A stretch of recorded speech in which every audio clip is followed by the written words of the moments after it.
வில்லும் நீரும் ஆளும் அரசே வாக்கில் நின்றிட வேண்டினோம். வியாழக்கிழமை வாரந்தோறும் தீபமேற்றியே போற்றினோம்.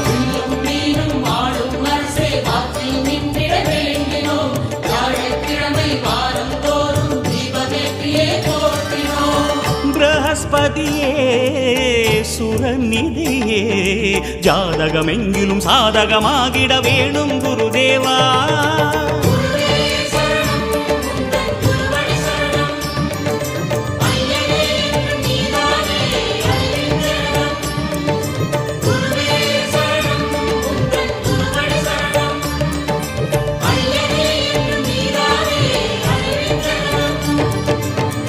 குரு பகவானே சரணம், கோடி நலம் அருளும் பார்வை நீசா பதம் சரணம்.